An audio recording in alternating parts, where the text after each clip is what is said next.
Good morning, all of you. Hope you all are fine at home. Today we will start our third chapter of Honeysuckle, lesson number 3, Taro's Reward. But before you read the story, I want to tell you something that this is a story about a thoughtful and loving son. कि जो ये story है वो एक समझदार और एक बहुत प्यारे लड़के की है. He works hard to fulfil his parents wishes. वो अपने पेरेंट्स की विशेस को पूरा करने के लिए कड़ी मेहनत करते हैं. And get some unexpected help. और अपने पेरेंट्स की विशेस पूरी करने के लिए वो हार्ड वर्क करता है और इसी वजह से उसे एक ऐसी हेल्प मिलती है जो उसने कभी सोची भी नहीं थी. Now let's see what is in this chapter. Taro's reward. Reward means इनाम, पुरस्कार. A young wood cutter name Taro. एक वुड कटर लकड़हारा जिसका नाम था Taro lived with his mother and father on a lonely hill side. वो अपने parents के साथ एक सुनसान हिल साइड मतलब एक पहाड़ी पर वो रहता था. All day long he chopped would in the forest. और वो काम क्या करता था? जंगल में लकड़ियाँ काटने का. तो वो सारा दिन जंगल में लकड़ियाँ काटता था. तो ही वर्कड वेरी हार्ड. हालांकि वो कड़ी मेहनत करता था. He earned very little money. पर उसे बहुत कम पैसे मिलते थे क्योंकि सब लोग पहाड़ों पर रहते थे उसके आसपास के. तो वो भी जंगल से लकड़ियाँ काटते थे तो लकड़ी कम लोग खरीदते थे तो उसे बहुत कम पैसे मिलते थे. दिस मेड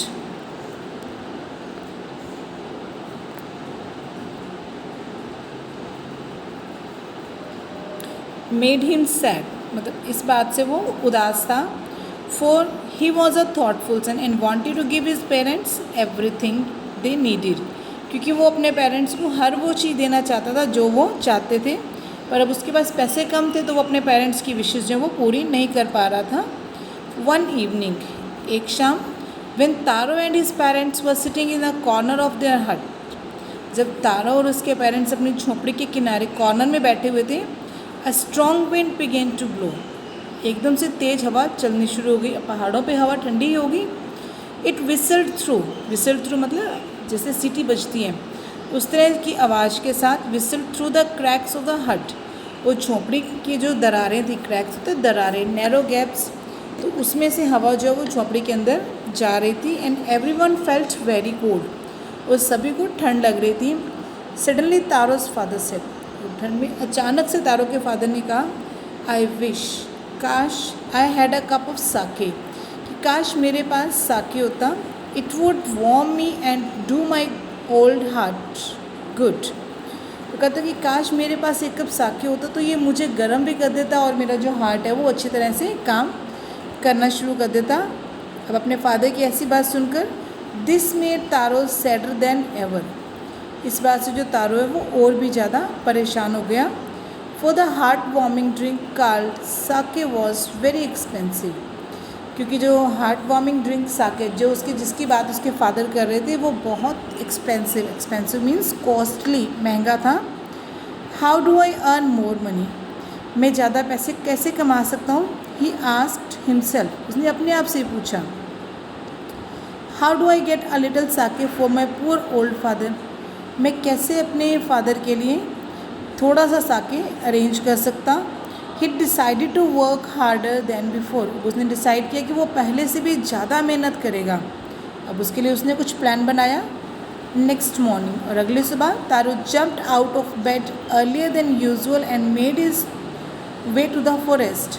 और अगली सुबह तारो जो है वो अपने बेड से जल्दी उठ गया और उसने जंगल की तरफ चल पड़ा. मेड इज़ वे टू मतलब जाना. कहाँ पे गया वो? जहाँ वो काम करता था वो फॉरेस्ट में चला गया. ही चॉप्ड एंड कट. वो पेड़ काटता जा रहा था फिर उसको छोटे छोटे टुकड़ों में करता जा रहा था. As the sun climb. और साथ के तभी और थोड़ी देर बाद जो सूरज है वो सिर पर आ गया. And soon he was so warm. और जल्दी उसे वो इतना ज़्यादा गर्म हो गया that he had to take off his jacket. कि उसे अपनी जो जैकेट है वो उतारनी पड़ी. His mouth was dry. उसका मुँह सूख रहा था. And his face was wet with sweat. और उसका जो चेहरा था वो पसीने से भीग चुका था. स्वेट होते हैं पसीना. My poor old father. He thought. वो सोचते कि मेरे बेचारे father. If only he was as warm as I, कि काश वो भी इतने गर्म हो पाते जितना कि मैं हूँ. And with that he began to chop even faster. जैसे उसे अपने फादर का ध्यान आया, उसने और तेज़ी से लकड़ियाँ जो वो काटनी शुरू कर दी. Thinking of the extra money, क्योंकि वो ज़्यादा पैसों के बारे में सोच रहा था. He must earn to buy the sake to warm the old man's bone, क्योंकि वो चाहता था कि आज वो किसी भी कीमत पर साके खरीद कर अपने फादर के लिए लेकर जाएगा. उनकी बूढ़ी हड्डियाँ, मतलब उनकी कमजोरी को दूर करने के लिए वो साके ज़रूर खरीदेगा. देन सडनली तारो स्टॉप चॉपिंग. फिर अचानक से तारो ने चॉपिंग करनी बंद कर दी. चॉपिंग करना वही टुकड़ों में काटना बंद कर दिया. What was that sound he heard. वो सोचते कि ये कैसी आवाज़ है. कुड इट बी, क्या ऐसा हो सकता है. Could it possibly be rushing water, कि क्या यहाँ पे बहते हुआ पानी हो सकता है. तारो कुडंट रिमेंबर इवन सीइंग और hearing a rushing stream in that part of the forest, क्योंकि तारो को नहीं याद था कि कभी उसने जंगल के इस हिस्से में बहते हुए पानी की आवाज़ सुनी हो. रशिंग स्ट्रीम मतलब बहता हुआ झरना या बहते हुए पानी की आवाज़ उसने कभी सुनी हो. ही वॉज थ्रस्टी, क्योंकि गर्मी की वजह से उसका माउथ जो तो ड्राई हो ही चुका था, उसे प्यास लगी हुई थी. The axe dropped out of his hands, उसके हाथों से कुल्हाड़ी छूट गई. And he ran in the direction of the sound, और वो जिस तरफ से आवाज़ आ रही थी उस तरफ उसने भागना शुरू कर दिया. वो उस तरफ चल पड़ा. तारो सा beautiful little waterfall hidden behind a rock. अब तारो ने क्या देखा, एक चट्टान के पीछे बहुत सुंदर सा झरना, छोटा सा झरना जो वो बह रहा था. Kneeling at a place where the water flowed quietly, वो जहाँ पे पानी बड़ा सा शांत, मतलब बिल्कुल स्मूथली लाइक अ रिवर, बिल्कुल शांत रिवर की तरह बह रहा था, वहाँ वो नीलिंग मतलब घुटनों के बल बैठ गया. He cupped a little in his hands, और उसने अपने हाथों को एक कप बनाया. And put it to his lips, और उसने उस पानी को अपने होठों पे लगाया. वॉज इट वाटर, क्या ये पानी है. और वॉज इट साके, या ये साके हैं. He tested it again and again, उसने बार बार उसका टेस्ट किया. And always it was a delicious sake instead of cold water, और जितनी बार भी उसने टेस्ट किया उतनी बार उसे डिलीशियस मतलब टेस्टी, वेरी टेस्टी, उसे उसी साके का टेस्ट फील हुआ बजाय पानी के. तारा क्विकली फिल्ड द पिक्चर होते पोट, मटका, सुराही. तो उसने उसके बाद जो सुराही थी ही हैड विद हिम, जो उसके पास थी उसने उसको जल्दी से भरा. एंड हरिड होम, और जल्दी से वो अपने घर चला गया. The old man was delighted with the sake. अब जब उसने अपने फादर को साके दिया तो वो बहुत खुश हुआ. After drinking sake, after only one swallow of the liquid, सिर्फ एक घूंट पीने के बाद ही, थोड़ा सा मतलब साके पीने के बाद, ही स्टॉप्ड शिवरिंग होते कांपना. तो उसके फादर की जो कंपकपी थी वो बंद हो गई. And did a little dance in the middle of the floor, और उसने अपने घर के जो फ्लोर था हट में बिल्कुल सेंटर में जाके उसने डांस किया. वो बहुत खुश था, अपनी हैप्पीनेस को वो शो कर रहा था. दैट आफ्टरनून, और उसी दोपहर, a neighbour stop by for a visit, उनसे मिलने उनकी पड़ोसी आती है. Taro's father politely offered her a cup of sake. जैसे हमारे घर पे कोई गेस्ट आता तो हम उसको चाय पानी कॉफ़ी ठंडा पिलाते हैं ना, तो उनके पास सब साके था, तो उसके फादर ने उसे थोड़ा सा साके जो है वो ऑफ़र किया. The lady drank it greedily, मतलब उस लेडी ने बड़ी दिल से, वो और भी जाती होगी, उसने बड़ी ललचाई नज़रों से उसको फटाफट पी लिया. And thank the old man, और उसने बूढ़े आदमी का धन्यवाद किया. Then Taro told her the story of the magic waterfall, और फिर तारो ने उस मैजिक वाटरफॉल की कहानी जो है वो उस लेडी को बताई. Thanking them for the delicious drink she left in a hurry, उनका धन्यवाद करने के बाद वो लेडी जो थी वो जल्दी से वहाँ से निकल गई. बाय नाइट फॉल, रात होने से पहले, she had spread the story throughout the whole village. अब उस लेडी ने रात होने से पहले ही सारे गांव में उस मैजिक वाटरफॉल की स्टोरी जो है वो सबको उसने सुना दी. एंड दैट इवनिंग, जब सबको पता चल गया तो उसी शाम there was a long procession of visitors. Procession means जुलूस, रश, भीड़, मतलब बहुत सारे लोग जो है वो तारों से मिलने आए. Each man heard the story of the waterfall. और सभी ने वाटरफॉल की स्टोरी के बारे में उससे पूछा, उनसे बातें की. And took a sip of sake. और सभी ने एक एक घुट साके जो है वहाँ से पिया. In less than an hour the picture was empty. और 1 घंटे से पहले ही जो पिक्चर था, जो मटका था, वो फिनिश हो गया, खाली हो गया. नेक्स्ट मॉर्निंग, अब अगली सुबह, Taro started for work even earlier than the morning before. अब तारो ने पहले से भी जल्दी उठकर काम पे जाने का सोचा. ही carried with him the largest picture he owned. और उसने अपने घर में जो सबसे बड़ा पिक्चर था, सबसे बड़ा मटका था, उसने वो लिया अपने साथ. For he intended first of all to go to the waterfall. क्योंकि वो चाहता था कि वो सबसे पहले, उसे पता था अब सब लोगों को पता चल गया तो सब लोग सुबह ज़रूर जाएंगे, तो वो चाहता था कि वो सबसे पहले वहाँ पर पहुँच जाए. व्हेन ही रीच्ड इट, पर जब वो वहाँ पहुँचा, he found to his great surprise all his neighbours. तो वो हैरान था कि उसके पहुँचने से पहले उसके सारे पड़ोसी जो हैं वो वहाँ पर पहुँच चुके थे. They were carrying pitchers, jars, bucket, anything they could find to hold the magic sake. और वो अपने साथ उनको जो भी घर पे मिला, बड़ा जार, पिक्चर, बकेट, जो भी मिला साके इकट्ठा करने के लिए, वो उसको लेकर वहाँ पर पहुँचे हुए थे.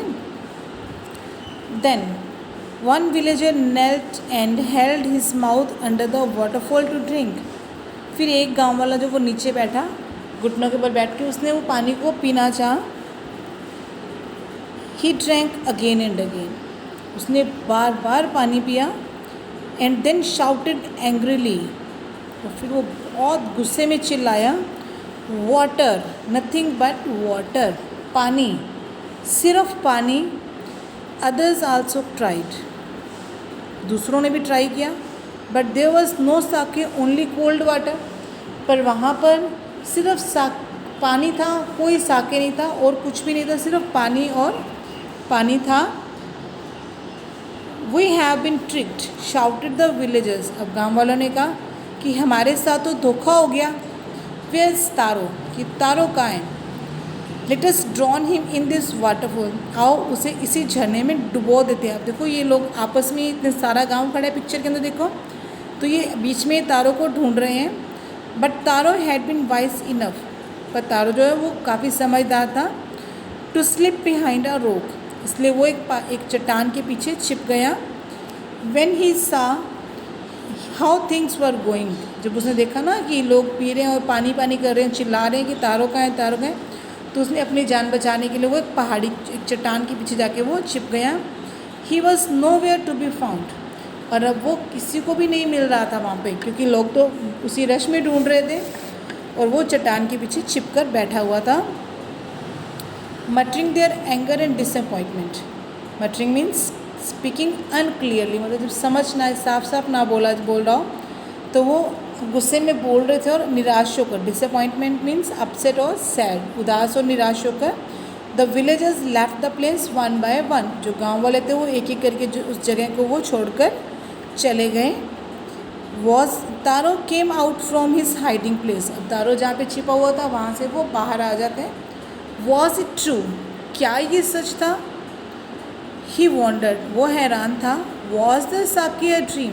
कि क्या जो मैंने कल पिया या जो कल मैंने सबको पिलाया, क्या वो सपना तो नहीं था? उसको वो खुद हैरान था.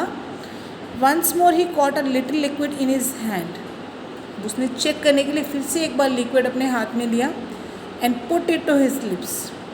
और अपने होंठों पे लगाया, उसने उसको पिया. It was the same fine sake. ये वही अच्छी क्वालिटी वाला साके था. To the thoughtful son the magic waterfall gave the delicious sake. क्योंकि जो तारो था वो समझदार था, दूसरों के बारे में भी सोचता था, अपने पेरेंट्स के लिए चाहता था, वो खुद के लिए नहीं चाहता था, अपने पेरेंट्स के लिए चाहता था. इसलिए जो वाटरफॉल था उसने तारो को साके दिया और बाकी सभी को, टू एवरीवन एल्स, और बाकी सभी को it gave only cold water. क्योंकि अगर तारो ने अपने लिए लिया होता तो शायद वो अपने पड़ोसियों को बताता भी ना इसके बारे में और ना ही उन्हें वो टेस्ट करवाता. पर उसके मन में ऐसा कुछ नहीं था, क्योंकि उसे लगता था जैसे मेरे फादर को ज़रूरत है इतनी ठंड में तो सबको ज़रूरत होगी। तो उसने सबको वो बताया और सबको उसने जाकर टेस्ट भी करवाया, पर सब लोग सिर्फ अपने लिए लेना चाहते थे और तारो सबके लिए लेना चाहता था। इसलिए जो वाटरफॉल था उसने तारो को साके दिया और बाकी सभी को ठंडा पानी दिया। अब जब कुछ ऐसी बात हो जाए तो वो बात एक से दूसरी जगह फैलती जाती है। तो ये मैजिक वाटरफॉल वाली स्टोरी जो है वो भी सारी कंट्री में फैल गई। The story of taro and is magic waterfall. अब तारो की कहानी और उसके मैजिक वाटरफॉल की जो स्टोरी है, reach the emperor of Japan, Japan के राजा के पास। एम्परर मीन्स किंग, जापान के राजा के पास पहुंचती है। He sent for the young wood cutter, sent for means called, वो उस यंग तारो को बुलावा भेजता है। एंड रिवॉर्डेड हिम, और उसे इनाम देते हैं with 20 pieces of gold for having been so good and kind, और वो उसे 20 सोने के सिक्के देते हैं। क्यों? क्योंकि वो अच्छा और दयालु था। Then he named the most beautiful fountain in the city after Taro, फिर उसने अपनी सिटी के अंदर एक ऐसा फाउंटेन, बहुत सुंदर फाउंटेन बनवाया, एक जिसका नाम उसने तारो के नाम पे रखा। दिस सेड, ऐसा कहा जाता है, द एम्परर वॉज, कि राजा चाहता था, was to encourage all children to honour and obey their parents.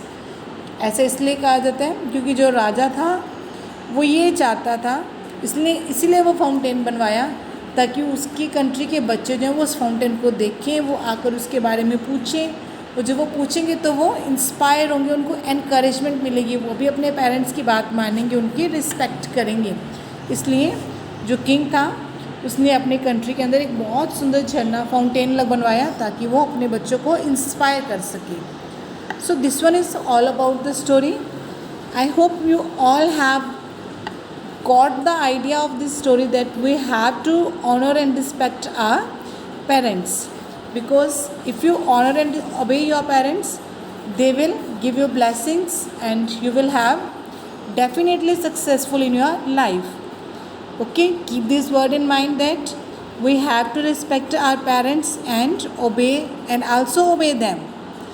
Okay beta, stay home, stay safe, have a nice day, goodbye.